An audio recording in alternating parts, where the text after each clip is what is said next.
There's something I talk about a lot in coaching, and I want to talk to you a little bit about it because I think it will really help you to be a good filter in your own mind to kind of decide what thoughts you want to think and what thoughts you don't want to think.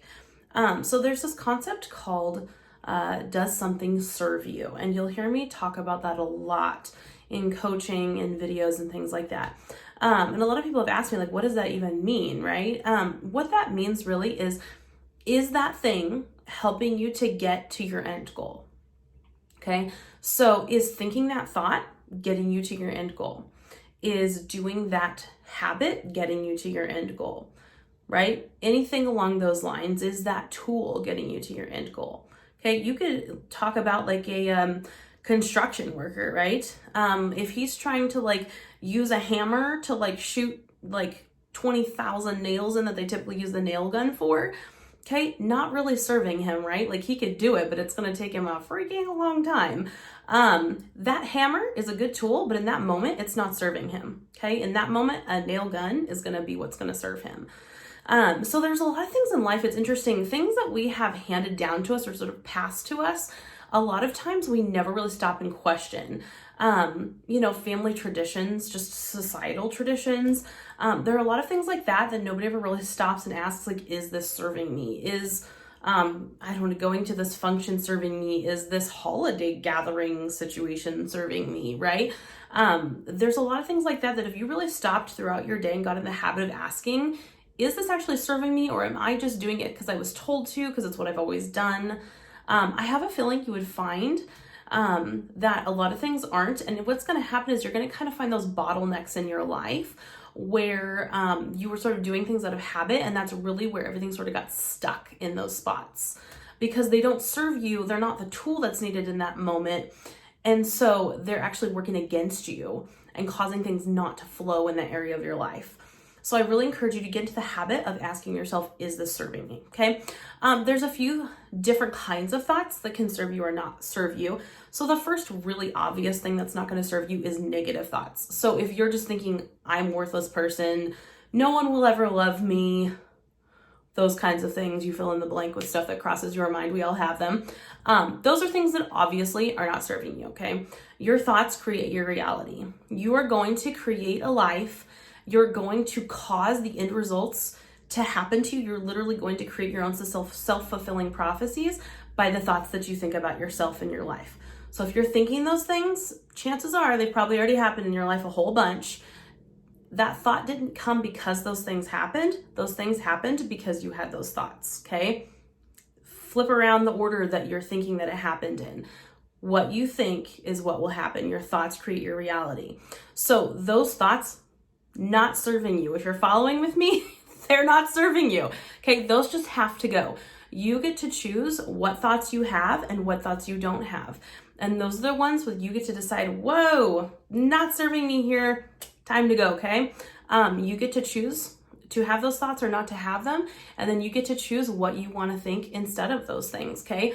That's where you can step in and go, I'm going to start practicing the opposite thought of that. I'm going to start picking something instead and start believing it, feeling it in my body, and believing it and creating evidence or finding evidence in my life that proves the opposite thought to be true, okay? It's a really short, synopsis of how you go about creating a new thought.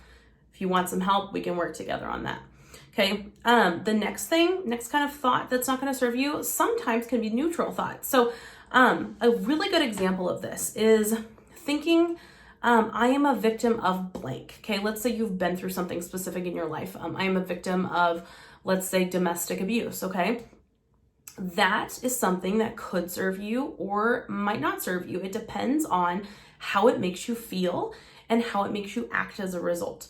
So if thinking that causes you to feel very empowered to go and find healing and help and maybe connect with a group of people that helps you to heal from that, that is serving you, right? It's all about the results you're getting from it.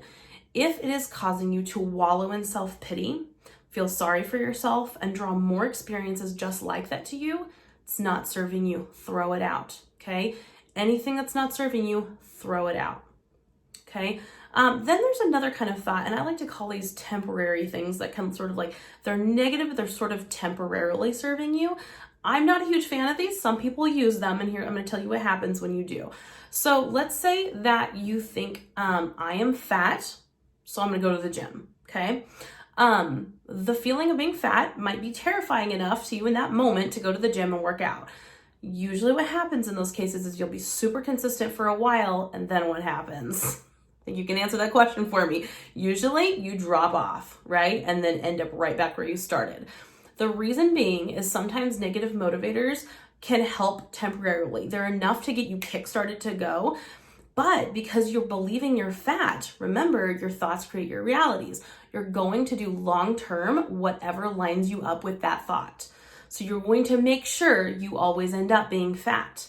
Along the way somewhere, if you're going to use a negative motivator, you have to know that at some point you're going to have to trade it out for the positive. Some point you've got to choose to let that go and start believing the opposite for you. If you're thin, if you're skinny, if you're fit, if you're healthy, whatever you choose, whatever works for you, you're going to have to know you got to swap it out somewhere along the way, or it's going to end up working against you, okay?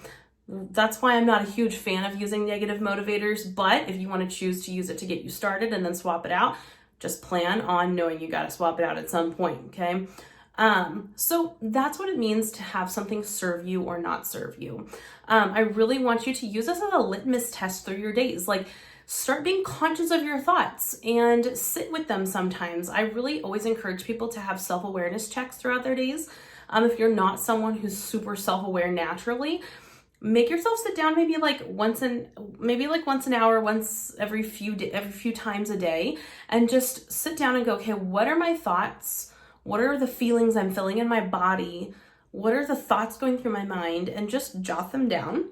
And then that will help you to be hyper aware of what you're thinking. And then you can use that to choose what's serving you, what's not.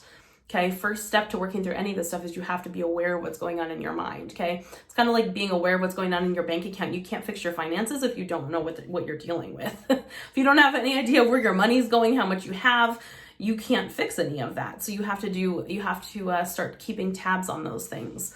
So I really encourage you to start tracking what thoughts are serving you and what's not, and start choosing them consciously. And then if they're not serving you, toss them out. Say bye-bye and swap them out for some good ones. All right, I hope that helped. Have a great week.